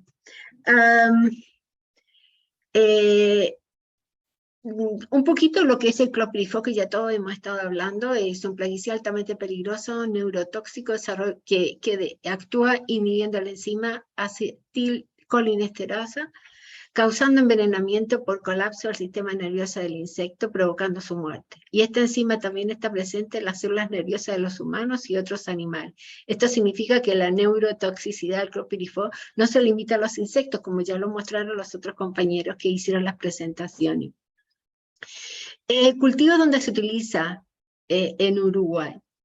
Este insecticida es ampliamente utilizado para las plagas, principalmente los cultivos de soja, maíz, trigo y girasol. Y la lista de insecticidas vendidos que tiene como principio activo el clorpirifos es extensa. Yo les voy a mostrar un ejemplo del Pirinex, que se utiliza para combatir plagas en frutales, cereales y hortalizas. Y son alimentos que consumimos a diario, que es, por ejemplo, la cebolla, tomate, papa, naranjas y frutos como lo ven. O sea, es una ingesta que podríamos decir que es diaria. Acá tenemos una lista tenemos 17 sustancias que se venden con distintos nombres comerciales que se venden en Uruguay con el principio activo de clopirifos. Si ven en lo último que se ve, ahí aparece el nanofos. ¿Por qué me voy a concentrar ahora en el nanofos? Básicamente porque es una insecticida en base a nanotecnología, formulada como microemulsión, y en este momento se encuentra en trámite administrativo de renovación, pero se utilizó por varios años. ¿Y eso qué quiere decir? Que está en el trámite administrativo de renovación y que probablemente lo autoricen nuevamente. Y la nanotecnología en agrotóxicos, que es un tema que hace bastante tiempo nos tiene bastante preocupados. Y la nanotecnología, la manipulación, voy a ver rápidamente, la manipulación de la materia a escala atómica y molecular. Significa combinar artificialmente átomos y moléculas para crear partículas y estructuras que manifiesten funciones nuevas, diferentes a las de la materia en tamaño mayor. Es importante, esto creo lo quiero recalcar porque ya se ha visto repetidas veces en reuniones en las que yo he estado, en que en nuestro país no ha habido una evaluación sobre el uso de los agrotóxicos con nanotecnología, y son sus impactos en la salud de los trabajadores y las poblaciones aledañas o en los consumidores. Así como no ha habido ninguna evaluación de los agrotóxicos con nanotecnología, tampoco de otras sustancias que ahora estamos usando a diario, o elementos o materiales que ahora estamos usando a diario y que tienen nanotecnología. Y recientemente se ha comenzado a comercializar el 2,4-D con nanotecnología acá en Uruguay. Que es el 2,4-D es un herbicida que se está utilizando muchísimo para combatir hierbas que no las mata el glifosato, que se utiliza específicamente en la soja transgénica, que está diseñada para matar todo, pero menos la soja. Pero como no se puede eliminar, ahora se está usando esta sustancia. Y cuando además hablan cuando se publicita este herbicida, se hace diciendo que se va a utilizar menos cantidad. Bueno, veremos. Eso mismo se dijo cuando aparecieron los transgénicos, ¿no? Acá les muestro una lista de la importación de clopirifos entre el 2020-2021. Creo que es importante, ya lo decía Correa, el ingeniero Correa, que ha habido un aumento. Él mostró el aumento del uso de los agrotóxicos, y acá yo me he concentrado exclusivamente en el clopirifos. Si ustedes se fijan en el 2020, en el clopirifos insecticida formulado, en el 2020 tenemos 155.202, y en el 21 tenemos 295.204. Acá es casi el 100%. Y lo mismo después del principio activo, ¿no? Que tenemos en el 2020, 70.497, después 130.668. En el que está más abajo, que dice materia prima para formulaciones nacionales, en el 2020 hubo una importación solamente de clorifometil, y en este caso fue 40.000. Y en el 2021 no solamente hubo una importación del clorofilmetil, sino que del clopirifos etil. ¿Qué nos muestra esto? Exactamente, que cada vez estamos usando más sustancias. ¿Cuáles han sido los impactos en el ambiente? Que ya han habido estudios efectuados en el ámbito de la Comisión Administrativa del Río Uruguay, de la CARU, en un informe del 2019, que se llama Residuos de contaminantes en peces del río Uruguay, se da a conocer que se encontró clorpirifos en 4 especies: sábalo, boga dorado y surubí. Si está en el agua, no solamente los peces se van a contaminar, probablemente, ¿no? Sino que en cierta manera tal vez nos llegue a nosotros también cuando bebemos el agua. Bueno, este es un estudio que se hizo acá dentro en la Universidad de la República, la Facultad de Ciencias, y dice que persiste en el agua, suelo o sedimento, logrando causar la muerte de peces, crustáceos o algas en ríos, lagos y mar. Se bioacumula y concentra en organismos acuáticos a través del tiempo. Y esta investigación han detectado clorpirifos y glifosato en madrecitas peces orilleros. Y acá lo mencionan, lo ponen como algo bastante importante. Ponen glifosato, que es uno de los herbicidas más usados por la soja transgénica, y el insecticida más usado, que es el clorpirifos. Bueno, no solamente el clorpirifos ataca, destruye, muere, también es dañino para las abejas, ¿no? Estas mueren por un uso masivo utilizado en los grandes monocultivos agrícolas y forestales. Quisiera acá decir, Uruguay es un país pequeño, pero lamentablemente con un uso masivo de agrotóxicos, uno por la soja transgénica y por la forestación. Bueno, más específicamente por los insectos, estos son los mueren por los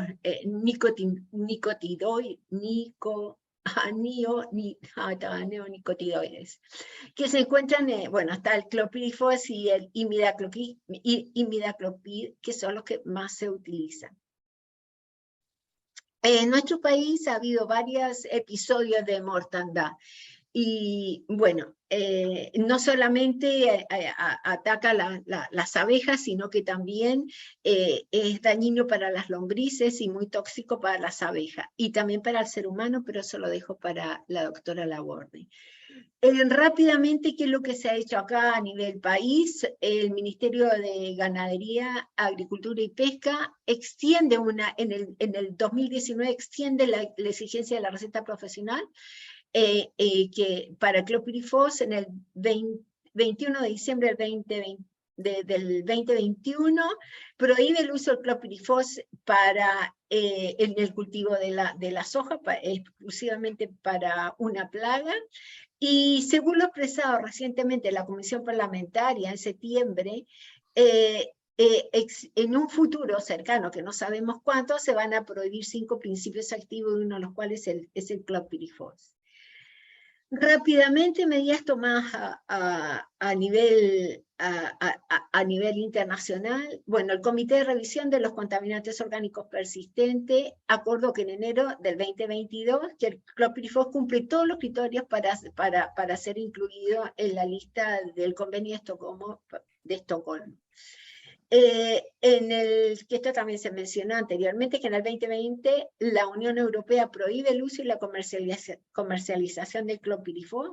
En agosto del 2021 la Agencia de Protección Ambiental de Estados Unidos anunció el retiro de todos los usos de insecticidas clorpirifos en la producción de alimentos. Y en los países de la región, como en el caso de Chile, que ya lo mostró María Elena, y Argentina, han emitido resoluciones apostando a restricciones de uso y fecha para su eliminación. Y finalmente, que lo que en cierta manera, ya lo decía anteriormente, bueno, por un lado lo que se solicita es que la OMS actualice la clasificación de su etiquetado, y no solamente se tome en cuenta la toxicidad aguda, sino que la toxicidad es crónica y los peligros para el ambiente, y que esta sustancia sea incluida lo más pronto en el Convenio de Estocolmo. Bueno, esa es toda mi presentación y rápidamente, muchas gracias, termino de compartir la pantalla y presento a dejar de compartir. Acá estamos. Voy a presentar a la doctora Amalia Laborde. Especialista en toxicología y salud ambiental. Profesora de toxicología en la Facultad de Medicina, Universidad de la República, Uruguay. Desarrolla su actividad clínica, docente y de investigación en el Centro de Información y Asesoramiento Toxicológico, la Unidad de Toxicología Laboral y Ambiental del Hospital de Clínicas y la Unidad Pediátrica Ambiental de la Red de Atención Primaria de la Administración Nacional de Salud del Estado.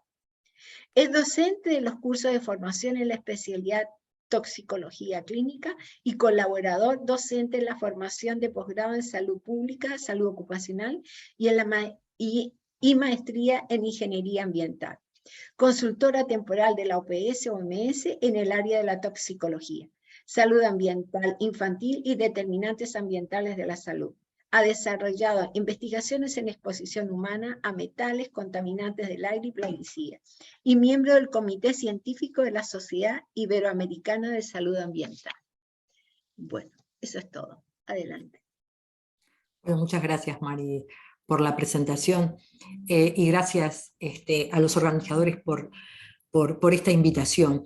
Una invitación que nos pareció muy interesante para hablar de clorpirifos, un plaguicida que conocemos hace tantos años y que hoy tenemos un cuerpo de evidencia acumulada de su impacto en el ambiente y en la salud humana, como han expresado con mucha claridad quienes participan en este panel. Pero hablar de un plaguicida en particular es a veces traicionero desde el punto de vista de quienes abogamos por evitar la exposición del ser humano a los plaguicidas, porque corremos el riesgo de esforzarnos por la prohibición de un plaguicida, cuando, como hemos visto, tenemos una larga lista de sustancias químicas con peligros similares, algunos podríamos decir de una mayor magnitud, y también muchas sustancias químicas hoy utilizadas como fitosanitarios, plaguicidas, agroquímicos, de los que tenemos muy poca información toxicológica disponible. Pero sí entendemos que la historia nos ha enseñado que trabajar sobre el conocimiento de los riesgos para la salud humana que trae un plaguicida, ponerlos sobre la mesa y poder empoderar a las personas, a la comunidad en general, también a los técnicos, sobre estos riesgos, abre el camino de la discusión de las alternativas. Y creo que, como han mencionado ustedes, las alternativas son alternativas que implican una acción integral sobre cómo, para qué y cuánto usamos plaguicidas para producir alimentos. Entonces, imaginando estas presentaciones que nos han dado un panorama bien amplio de la toxicidad crónica de clorpirifos, voy a compartir con ustedes un trabajo que hicimos, que es un trabajo de investigación clínica, un estudio que habla de la determinación de clorpirifos en sangre y grasa en la intoxicación aguda, que fue resultado del interés de conocer la intoxicación por clorpirifos para mejorar nuestras capacidades diagnósticas y terapéuticas en las intoxicaciones agudas graves. Y como siempre, también la historia, al menos desde el sector de la salud, de los técnicos que trabajan en medicina, en atención a las personas intoxicadas, analizar las intoxicaciones graves no es analizar un punto secundario menor, y no debe ser comparado con la enorme evidencia epidemiológica que hay sobre muchas poblaciones de los efectos crónicos, porque han sido históricamente las intoxicaciones agudas y las intoxicaciones agudas graves las que nos han dado datos y nos han enseñado sobre las características particulares de riesgo de algunas sustancias, como en este caso el clorpirifos. El clorpirifos para nosotros es un plaguicida altamente peligroso y de hecho bueno, cumple con varios de los criterios que ha establecido, ha propuesto la FAO hace mucho tiempo y otras organizaciones. Pero bueno, hay un criterio 8 y es que aquel plaguicida que ha mostrado elevada incidencia de efectos severos e irreversibles sobre la salud y el ambiente, y creo que clorpirifos cumple ampliamente con ese criterio, pero también tiene una alta incidencia de intoxicaciones, como nos mostraban en Chile y también en Uruguay, tiene un impacto ambiental claro y tiene además un alto riesgo en la práctica de uso en condiciones normales, ¿verdad? Hay realmente una brecha significativa entre las precauciones que se deben tomar y las que realmente se toman. Y esto es por algo que es muy importante de recordar, y es que en las actividades agropecuarias la protección del trabajador y de quienes están en el entorno del proceso productivo que aplica plaguicidas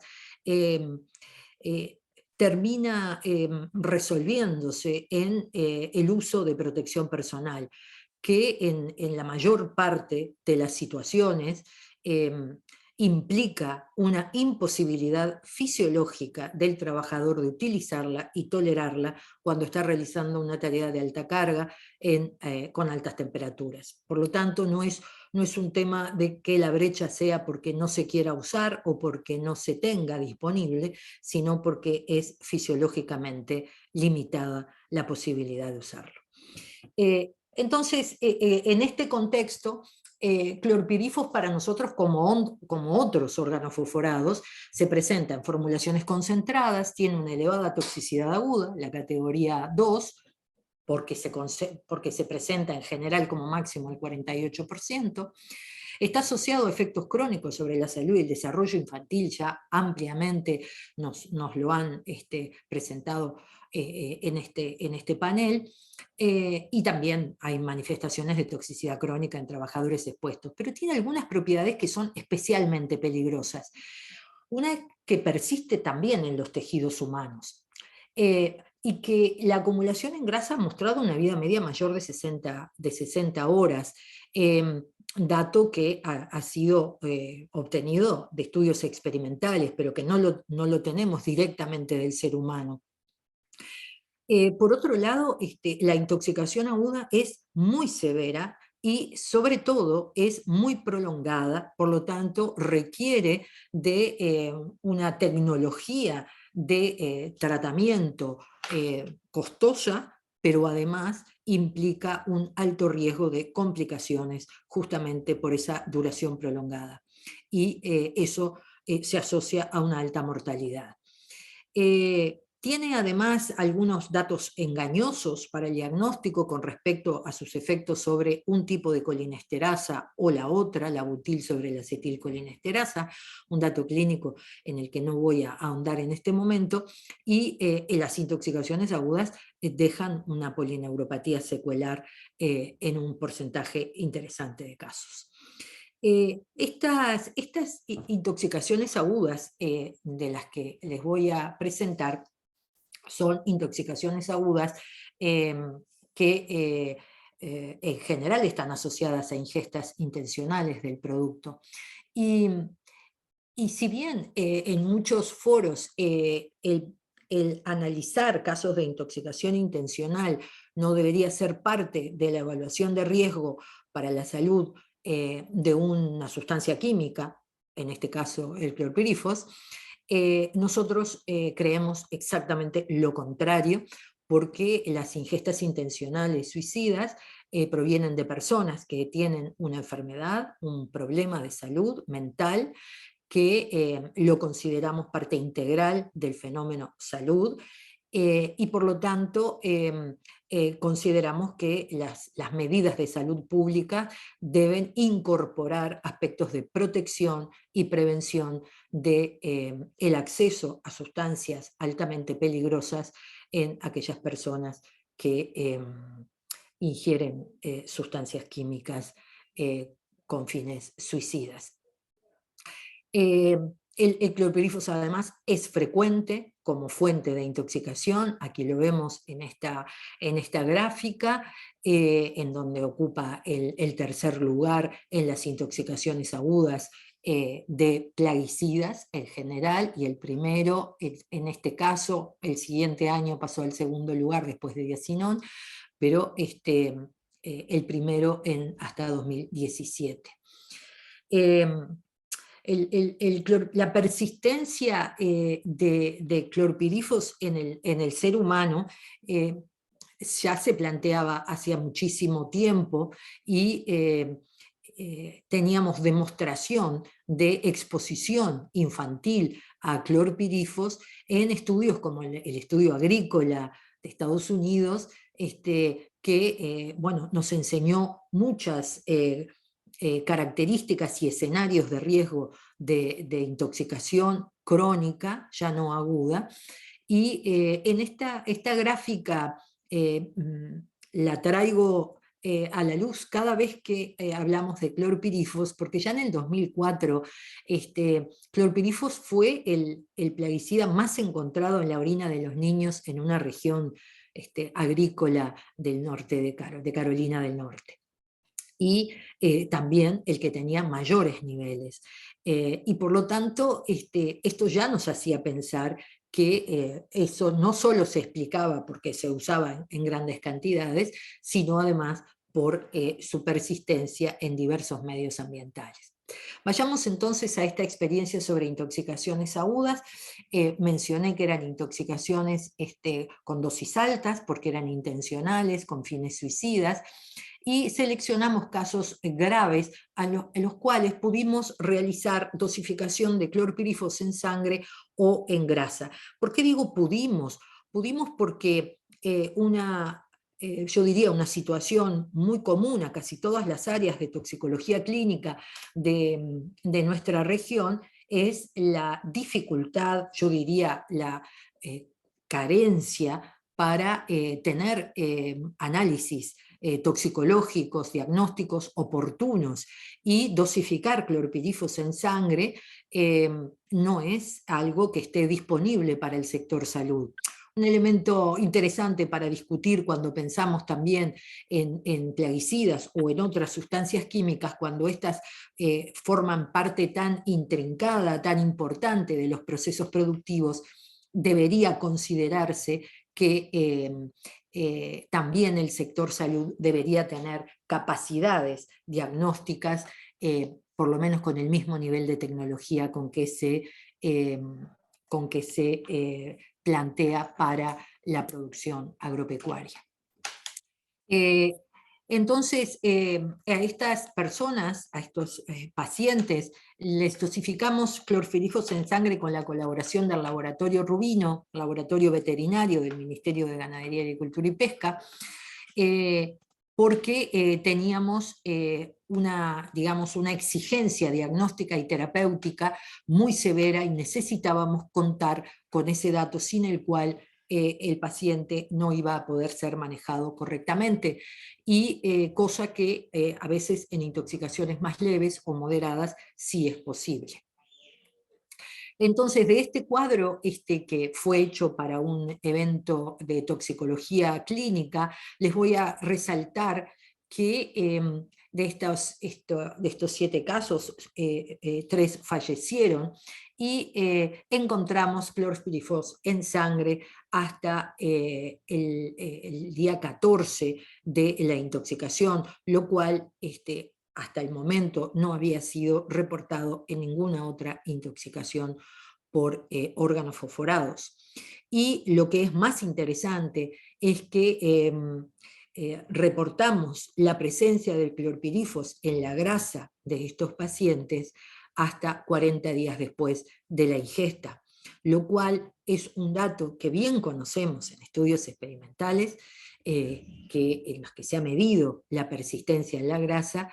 En estos pacientes nos enseñaron y nos permitieron ver su permanencia en el tejido graso en cantidades sustanciales. Si el convenio de Estocolmo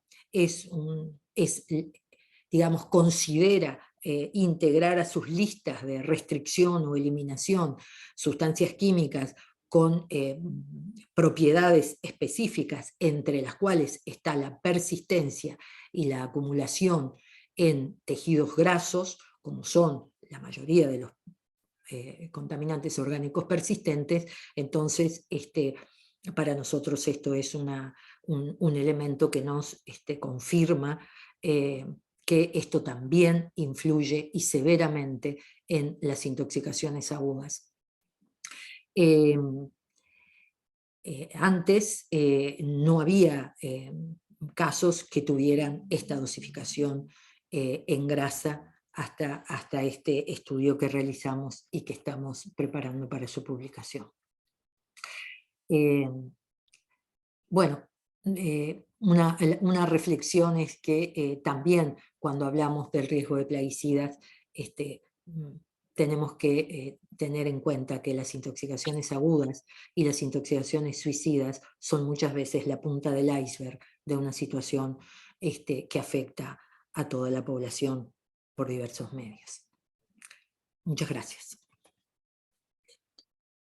Muchas gracias, doctora Laborde, por esta presentación, y pasaríamos ahora a algunas preguntas. Recordarles, los que quieran preguntar, por favor, si lo hacen en lo que aparece en pantalla como preguntas y respuestas, y también en el chat del Zoom, y los que no se han inscrito en el Drive, ahorita lo van a volver a poner. Hay unas 10 personas para que podamos darle seguimiento a toda esta explicación y material complementario. Bueno, hay algunas preguntas, mientras se animan a preguntar más. Algunas de México las voy a leer. Está ya el chat, el Drive, por favor. Dice, he leído, es un asistente anónimo, no pone su nombre, he leído que algunos autores consideran el clorpirifos más peligroso para mamíferos. En México se siguen vendiendo collares para perro con clorpirifos que para insectos. ¿Usted qué opina al respecto? No sé si la doctora Laborde puede decir algo. Solo comentarles que en el próximo webinario vamos a tener expertos de la Red de Toxicología y Plaguicidas de México dando un panorama de la evidencia en México. Pero si mientras la doctora Laborde puede contestar esto, excelente. Realmente, también, perdón, voy a leer otra pregunta. Sí. También en María Carmen Martínez dice, contamos con los resultados al convenio de Estocolmo para México. Lo llevamos a cabo en la Universidad Autónoma de Occidente y los datos obtenidos muestran la enorme necesidad de reforzar el seguimiento para el no uso de este tipo de contaminantes orgánicos persistentes. Resulta importante dar a conocer estos datos que pueden ser útiles para la toma de decisión por la parte de las autoridades. Repito, la parte de México se va a dar en el próximo webinario. La doctora Aurora Elizabeth Rojas, también toxicóloga. Excelente presentaciones, doctora Amalia. Hay una pregunta, bueno, no sé si es pregunta o comentario. Dice, ¿existe información en la literatura relacionada con la asociación del uso de plaguicidas con fines suicidas y el grado de desarrollo de un país, en parte por la accesibilidad que hay a estos compuestos? En este sentido, viene la pregunta. ¿Cuentan con datos relacionados al papel que pudiera tener clorpirifos u otros organofosforados en conductas suicidas o depresivas en poblaciones adultas e infantiles? Esa es la pregunta. Si puede, por favor, doctora Laborde, estas dos preguntas. Bueno, con respecto a la primera pregunta, no tengo conocimiento de que haya estudios comparativos que muestren diferente toxicidad en mamíferos con respecto a los insectos. Realmente no lo sé. Lo que sí me recordó su pregunta, que cuando hablamos de mamíferos y hablamos de un plaguicida persistente en tejido graso, estamos hablando de un plaguicida que va a estar presente en leche materna.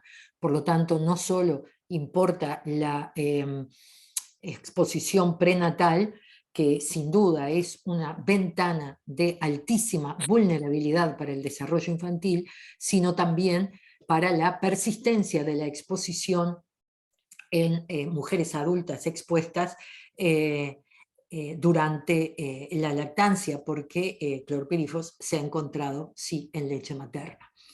Y eso obviamente amplifica la exposición en los mamíferos.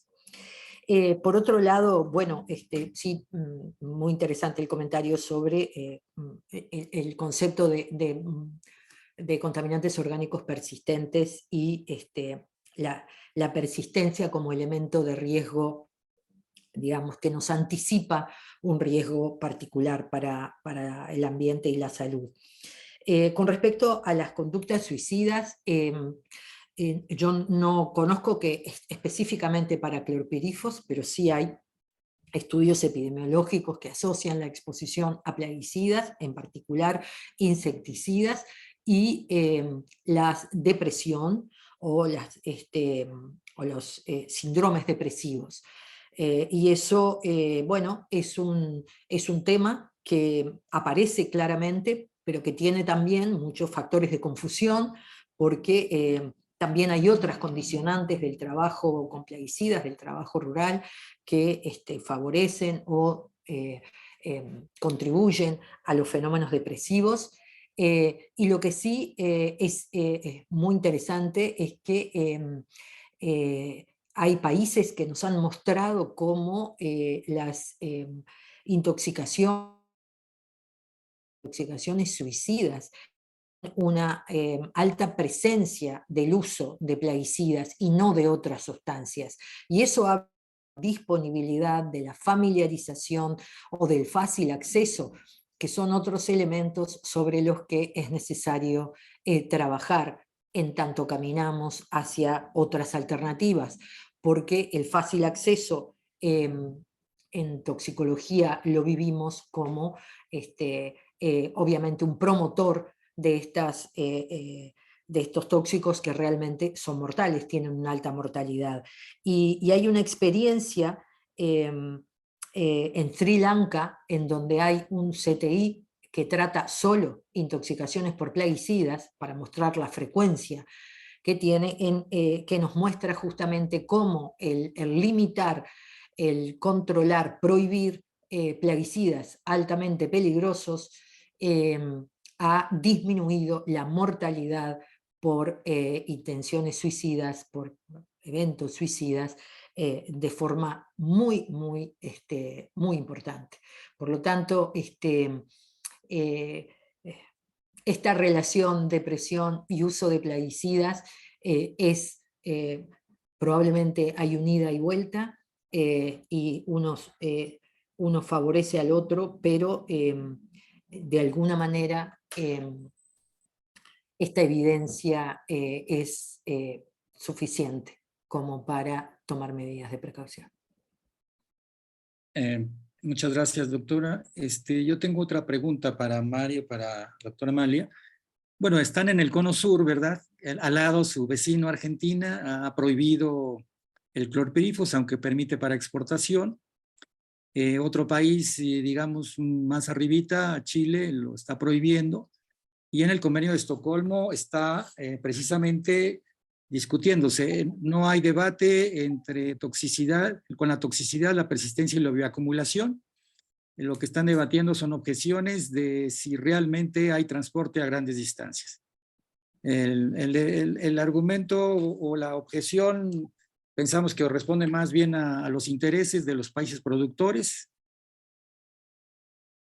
grupos de expertos. Los expertos en realidad, más que su opinión científica, desgraciadamente a veces representan los intereses del gobierno que está detrás de ellos, ¿no? Pero en este estado de la cuestión, esos datos de la persistencia, toxicidad y bioacumulación están sólidos. Entonces es importante, por un lado, hacer contacto con los puntos focales de sus países que están participando en este convenio o que pueden aportar información, toda la información de usted sobre este problema, y después va a haber toda la discusión respecto a las alternativas, los usos, etcétera. Entonces es muy importante hacer este vínculo. Entonces mi pregunta, regreso, con esos vecinos, digamos, ¿qué acciones debería de hacer Uruguay para poder seguir el ejemplo de estos países y poder impulsar medidas de restricción o prohibición, o irremediablemente van a tener que esperar a la decisión del Convenio de Estocolmo, que puede tardar todavía 1 año o 2? No sé, Mari o Amalia. Amalia, ¿o responde?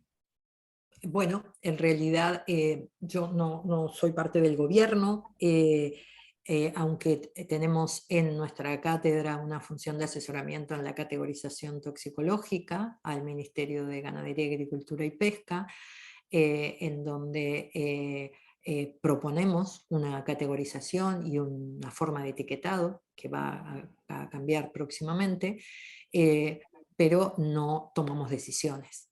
Por lo tanto, realmente no estoy segura de cuál es el curso de las decisiones de Uruguay, a excepción de lo que mencionaba ya Mari, que es, bueno, sí, hay una tendencia a irse anticipando a el camino que va a recorrer clorpirifos y que seguramente va a alcanzar esa lista de restricción o prohibición, porque luego vendrá la discusión de en qué grupo queda, ¿no?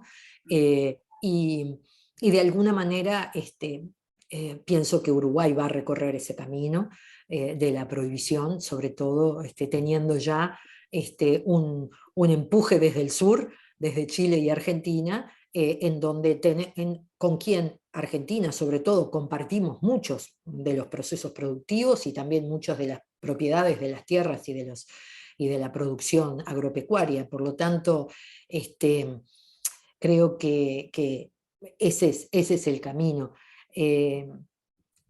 No veo a Uruguay en este momento abanderado en su digamos, propuesta de eliminación del clorpirifos o de su aceptación en la lista de Convenio de Estocolmo, como ha sido abanderado en otras sustancias químicas como el mercurio. Pero sí creo que está considerando acompañar esa limitación.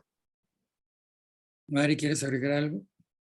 No, y yo lo que diría que realmente me ha dejado impresionada con la presentación que has hecho, Amalia, y creo que esa información que hay es súper importante,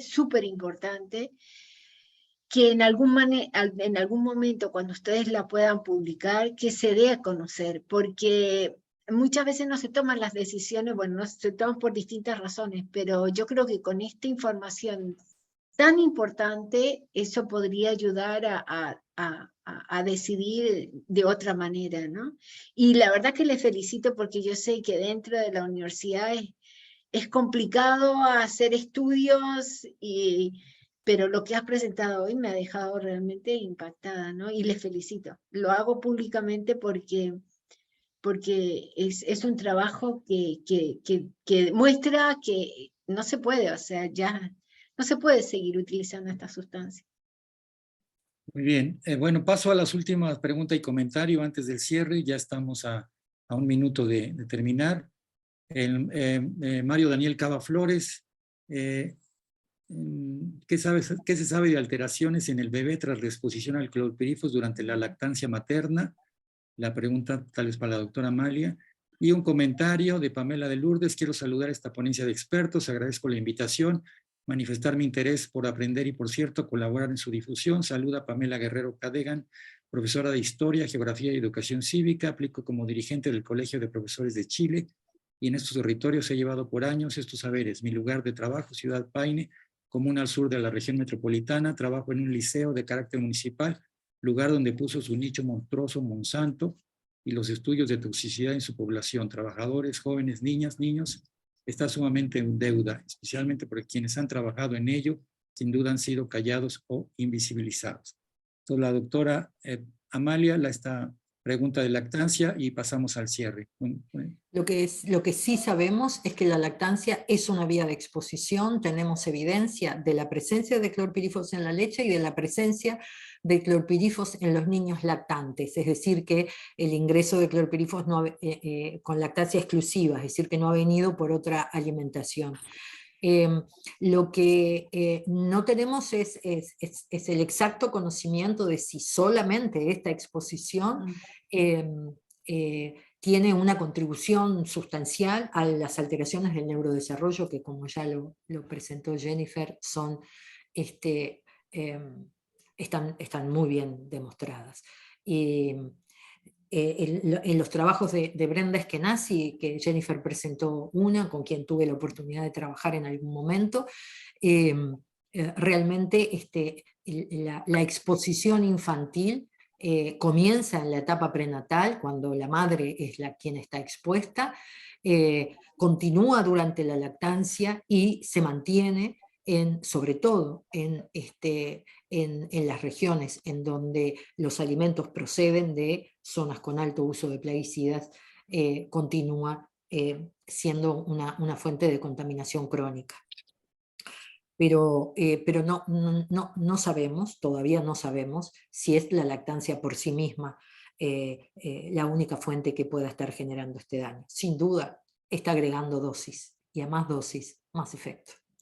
Muy bien, bueno, con esto unas breves palabras de cierre, ya estamos en el tiempo. Agradecemos a todos ustedes su participación, recordarles que este es el primer webinario. En el segundo webinario vamos a tener expertos de Europa, vamos también a tener la parte científica y política de Europa, la exposición de México, y recordar también que precisamente en el estudio, en el informe de Naciones Unidas que se hizo por la OMS en alianza con la Sociedad de Endocrinología sobre perturbadores hormonales o disruptores endocrinos, clorpirifos está señalado mucho como llamar la atención, lo cual probablemente ahondemos en el segundo webinario. Y recordarles, bueno, que los que se hayan inscrito en el Google Drive les daremos seguimiento con información complementaria. Les pedimos a Arturo que ponga su cámara para una foto de la pantalla. Desgraciadamente Jennifer pide sus disculpas, se tuvo que retirar, pero esperemos que podamos seguir esta discusión. Evidentemente, esta interfaz entre evidencia científica y política regulatoria tiene distintas lecturas, desde los consultores de la FAO-OMS hasta los epidemiólogos que trabajan en comunidades, la discusión de cómo aplicar principio preventivo, principio precautorio, las iniciativas de los gobiernos que impulsan la transformación agroecológica, la transformación agroecológica, el sistema alimentario, toda esta mezcla de puntos de vista, pues es parte del momento que está viviendo América Latina. Agradecemos a todos su atención y esperamos vernos muy pronto. Muchas gracias. Bueno. Y un saludo Gracias. a todos para la Chao, chao. Muchas gracias. Gracias, Amalia. Y gracias a todos. Y gracias a Dixa. Gracias a por el todos. trabajo y Hasta por pronto. el apoyo técnico. Hasta pronto. Y Leslie por la traducción. Hasta A los luego. técnicos y a todo el mundo. Cariño y gracias. Esté muy bien. Chao, chao.